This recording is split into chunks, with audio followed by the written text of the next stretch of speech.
Daily দেশের কোথায় প্রকাশিত বিশেষ খবরটি হলো, কাজ নাই, বেকারত্বের যন্ত্রণায় দগ্ধ যৌবনের গণচিঠি মুখ্যমন্ত্রীকে। কাজ চাই, বেকারত্বের যন্ত্রণায় দগ্ধ রাজ্যের যুবক যুবতীরা মুখ্যমন্ত্রীর কাছে পাঠানো চিঠিতে এই দাবি জানিয়েছেন।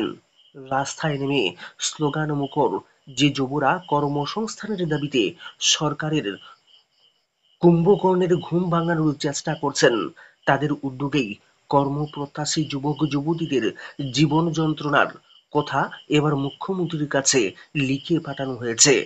কর্মসংস্থান সংক্রান্ত ৩ দফা দাবিতে ডিওয়াইএফআই এবং টিওয়াইএফ এর ডাকে মুখ্যমন্ত্রীর উদ্দেশ্যে গণচিঠি পাঠানো হয়েছে রাজ্যের সব কয়টি মহকুমা থেকে। পোস্ট অফিসের মাধ্যমে সেই চিঠিগুলি ডাক বাক্সে ড্রপ করা হয়েছে। বেকারত্বের যন্ত্রণা কতটা গভীরে এবং তা নিয়ে কতটা উদ্বিগ্ন অবহিত করা হলো মুখ্যমন্ত্রীকে। চিঠিতে প্রত্যেক যুবক যুবতী লিখেছেন, আমি ও আমরা গভীর উদ্বেগের সঙ্গে লক্ষ্য করছি রাজ্যে গত কয়েক বছর ধরে সরকারের নীতিমালার কারণে কর্মসংস্থানের সুযোগ সংকুচিত হচ্ছে। আপনাদের দেওয়া প্রতিশ্রুতি রূপায়ণে নেই কোনো সঠিক দিশা ও পদক্ষেপ। এর ফলে যুব সমাজ বয়ে চলেছে এক অনিশ্চিত জীবন। বছর বছর পাল্লা দিয়ে বাড়ছে বেকারের সংখ্যা। আপনি নিশ্চয়ই অবগত রয়েছেন, সিএমআই এর রিপোর্ট অনুযায়ী ভারতে এই মুহূর্তে বেকারত্বের হার ৯.২% এবং ত্রিপুরায় এই হার বর্তমানে ১৪.৩%। রাজ্যে যোগ্যতা সম্পন্ন হাজার হাজার বেকার যুবক যুবতী সরকারি চাকরির আশায় হন্যে হয়ে ঘুরছেন।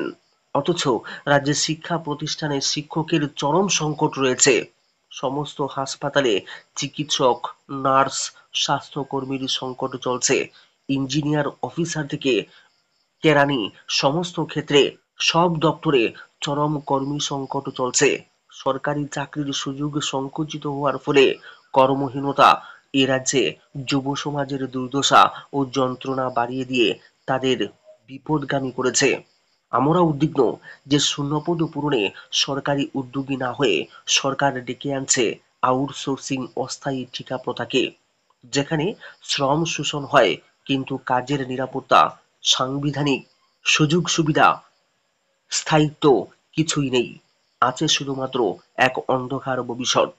কর্মহীনতার এমন দুর্গত পরিস্থিতিতে সরকারের প্রশাসন প্রধান হিসেবে আমরা আপনার হস্তক্ষেপ চাইছি।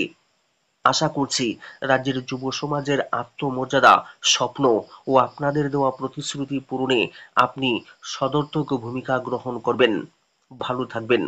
মুখ্যমন্ত্রীর কাছে দাবি জানানো হয়েছে, সরকারের প্রতিটি দপ্তরের সমস্ত শূন্যপদ দ্রুত পূরণ করতে হবে। সরকারি দপ্তরে আউটসোর্সিং এ ঠিকা নিয়োগ বন্ধ করতে হবে ও যে কয়েকটি দফতরে নিয়োগ সংক্রান্ত বিজ্ঞাপন দিয়ে নিয়োগ প্রক্রিয়া শুরু হয়েছে তা দ্রুত সম্পন্ন করতে হবে। আগরতলায় রাজ্যের প্রধান পোস্ট অফিসের মাধ্যমে সোমবার বিকালে চিঠি প্রেরণ করেছেন যুবক যুবতীরা। উপস্থিত ছিলেন সংগঠনের রাজ্য কমিটির সভাপতি পলাশ ভৌমিক সহ অন্যান্য নেতৃবৃন্দ। বকেয়া মজুরির দাবিতে পঞ্চায়েত অফিসে তালা ঝুলালেন রেগা শ্রমিকেরা। শারদোৎসবের বাকি আর মাত্র 10 দিন, কিন্তু কাজ করে এখনো মিলছে না রেগার মজুরি। নলছড় ব্লকের লক্ষণডেপা গ্রাম পঞ্চায়েতের রেগার শ্রমিকদের মজুরি বকেয়া 4 মাসের। তার উপর নেই অন্য কাজও। বাড়ির শিশুদের জন্য উৎসবের নতুন জামা কাপড় কেনা দুরস্থ। এখনো মুখে দুবেলা দুমুঠো আহার তুলে দেওয়াই দুষ্কর হয়ে উঠেছে। তাই উপায়ান্তর না পেয়ে বকেয়া মজুরির দাবিতে সোমবার লক্ষণডেপা গ্রাম পঞ্চায়েত কার্যালয়ে তালা ঝুলিয়ে বিক্ষোভ প্রদর্শন করেছেন রেগা শ্রমিকেরা। বিক্ষোভকারীরা জানিয়েছেন, কাজ করার 4 মাস পরেও মিলছে না রেগার মজুরি টাকা। দোরগোড়ায় শারদোৎসব, তার উপর নেই অন্য কোনো কাজও, হাতে নেই পয়সা। এই অবস্থায় খেটে খাওয়া গরিব মানুষজনেরা পড়েছেন মহাসংকটে। আর ট্রিপল ইঞ্জিনের সরকার ব্যস্ত সদস্যতা অভিযান ও প্রচারে। দেওয়ালে পিঠ ঠেকে যাওয়ায় এদিন বাধ্য হয়ে আন্দোলনে নামা বলে জানিয়েছেন আন্দোলনরত শ্রমিকেরা। তবে লক্ষণডেপা গ্রাম পঞ্চায়েত অফিসে তালা ঝুলিয়ে রেগা শ্রমিকদের তুমুল বিক্ষোভ প্রদর্শনের সময়ে পঞ্চায়েতের প্রধান প্রদীপ বৈষ্ণব ও পঞ্চায়েত সচিব হাজির ছিলেন না। সেই সময় পঞ্চায়েত অফিসে ছিলেন উপপ্রধান কার্তিক দেবনাথ ও 2 জন পঞ্চায়েতের সদস্য। ডেইলি দেশের কথার সম্পাদকীয়, মুখ্যমন্ত্রী কি বলবেন? রাজধানী আগরতলা কি আতঙ্ক নগরী? মুখ্যমন্ত্রী রাজ্যের আইন শৃঙ্খলা নিয়ে লম্বা চৌড়া ভাষণ দিতে অভ্যস্ত। শারদোৎসবের প্রাক্কালে এমন কোনো দিন খুঁজে পাওয়া কঠিন যেদিন চুরি সহ আইন শৃঙ্খলার অবনতির খবর থাকে না। নিরাপত্তাহীনতার চাদরে ঢেকে দেওয়া হচ্ছে রাজধানী আগরতলা সহ গোটা ত্রিপুরাকে। নেশা কারবারিদের দৌরাত্মে অভিভাবককুল তাদের সন্তানদের নিয়ে উদ্বিগ্ন। মাঝে মাঝে নেশা বাণিজ্যের সাথে যুক্ত থাকার অভিযোগে শাসক দলের নেতা কর্মীকে গ্রেফতার করা হচ্ছে, কিন্তু তা সিন্ধুতে বিন্দু মাত্র। বিশালগড়ে সম্প্রতি নেশা সামগ্রী সহ এক গেরুয়া কর্মী পুলিশের হাতে ধরা পড়েছে। বিজেপি শাসনে পাচার বাণিজ্যের করিডোর হয়ে উঠেছে ত্রিপুরা।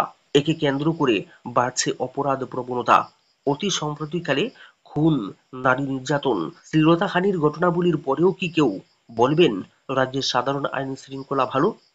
কুমারঘাটে অপহরণের চেষ্টা হয়েছে এক ব্যক্তিকে। খোদ আগরতলার সেন্ট্রাল রোড এলাকায় চুরির ঘটনা সামনে এসেছে। সব ঘটনা প্রকাশ না পেলেও শহরে চুরি সহ নানা অপরাধের ঘটনা লেগেই রয়েছে। খাস কল্যাণপুরে এক বধূর শ্লীলতাহানির ঘটনা ঘটেছে। গ্রাম শহরে সর্বত্রই অপরাধ প্রবণতা বাড়ছে। বিজেপি শাসনে একটি প্রজন্মকে ধ্বংস করে দেওয়া হচ্ছে। নেশার অন্ধকারে হারিয়ে যাচ্ছে যুব সমাজের একটি অংশ।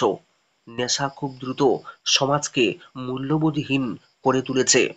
৫৫ বয়সী এক মহিলাকে গাছে বেঁধে আগুনে পুড়িয়ে মারার ঘটনা মধ্যযুগীয় নৃশংসতাকে হার মানিয়েছে। বীভৎস এই ঘটনা চূড়ান্ত সামাজিক অবক্ষয় ছাড়া আর কি? প্রকৃত অপরাধীরা দৃষ্টান্তমূলক শাস্তি পাবে কিনা তা সময়ই বলা যাবে, কিন্তু ঘটনার ২৪ ঘন্টা পরেও তদন্তে পুলিশ সাফল্য দেখাতে ব্যর্থ হয়েছে। কমলপুরে মানসিক ভারসাম্যহীন এক যুবতী ধর্ষিতা হয়েছেন। থানায় অভিযোগ জানিয়েছেন নির্যাতিতার মা।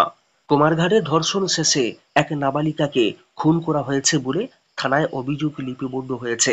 প্রতিটি ঘটনার সুষ্ঠু তদন্ত হওয়া প্রয়োজন। অপরাধীরা পার পেয়ে গেলে চরম সর্বনাশ হবে। সাধারণ আইন শৃঙ্খলা রক্ষায় কার্যকর ভূমিকা চান মানুষজন। ভাষণ দিয়ে আইন শৃঙ্খলার বিপন্ন ছবি আড়াল করা যাবে না। নির্বাচনের মুখে হরিয়ানায় বিজেপির ভাঙন চৌড়া। হরিয়ানা বিধানসভায় আগামী ৫ অক্টোবর নির্বাচন। প্রচার চলবে বৃহস্পতিবার পর্যন্ত। এই কয়েকদিন রাহুল গান্ধী টানা প্রচার চালাবেন। সোমবার নারায়ণনগরের পর সংকল্প যাত্রা যমুনানগর এবং আম্বালার মুল্লানা হয়ে এগিয়ে যাচ্ছে। এই সংকল্প যাত্রা একে একে ছুঁয়ে যাবে রাজীব চক, সাহা, আম্বালা, শহীদ উধম সিং চক, শাহাবাদ এবং বাবিন। কংগ্রেস নেতা যাবেন কুরুক্ষেত্র জেলার লারুয়াতেও। এই লারুয়া আসনে বিজেপির হয়ে প্রতিদ্বন্দ্বিতা করছেন মুখ্যমন্ত্রী নবাব সিং সাহানি। যাত্রাপথের বিভিন্ন স্থানে রাহুল গান্ধীকে সংবর্ধনা দেবেন কংগ্রেসের কর্মীরা। প্রথম দফায় প্রচারে এসে গত বৃহস্পতিবার কারানালের আসান্দে এবং হিসারের বারওয়ালায় ভাষণ দিয়েছিলেন রাহুল গান্ধী। আসান্দে তিনি দেশের চরম বেকারত্বের জন্য তীব্র ভাষায় বিঁধেছিলেন প্রধানমন্ত্রী নরেন্দ্র মোদীকে। তিনি অভিযোগ করেছেন, মোদী পরিকল্পিতভাবে দেশের কর্মসংস্থান সৃষ্টির প্রক্রিয়াকে ধ্বংস করেছেন। সভাগুলিতে তিনি জোর গলায় জানিয়ে দিয়েছেন যে এবার হরিয়ানায় ক্ষমতায় আসতে চলেছে কংগ্রেস। আবার ভোটের মুখে হরিয়ানার বিজেপিতে ভাঙ্গন আরো বড় আকার ধারণ করেছে। এমনিতেই রাজ্যের প্রাক্তন মন্ত্রী রঞ্জিত সিং চৌতালা এবং তার সহযোগীরা বিক্ষুব্ধ হয়ে উঠেছেন। এমনকি তারা নির্দলীয় হিসাবে প্রতিদ্বন্দ্বিতা করছেন এইবারের নির্বাচনে। রবিবার রঞ্জিত সহ আরো ৭ জনকে দল থেকে ৬ বছরের জন্য বহিষ্কার করে দিয়েছে বিজেপি।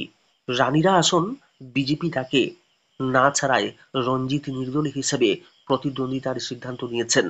এদিকে হরিয়ানা বিধানসভা নির্বাচনকে ঘিরে কেন্দ্রীয় স্বরাষ্ট্রমন্ত্রী অমিত শাহ আক্রমণে নামলেন রাহুল গান্ধীর বিরুদ্ধে। এদিন তিনি দাবি করেছেন, রাহুল গান্ধীর নির্বাচনী গ্যারান্টি চরম ব্যর্থ। তা প্রমাণিত হয়ে গিয়েছে হিমাচল প্রদেশ এবং কর্ণাটকে। এবার হরিয়ানা নিয়েও তার গ্যারান্টি কাজে আসবে না। এদিন বাদশাপুরের জনসভায় শাহ বলেছেন, ভোটের সময় বড় বড় প্রতিশ্রুতি দেয় কংগ্রেস, পরে সেগুলি ব্যর্থ প্রমাণিত হয়। এরপর তার দাবি, যা পূরণ হবে না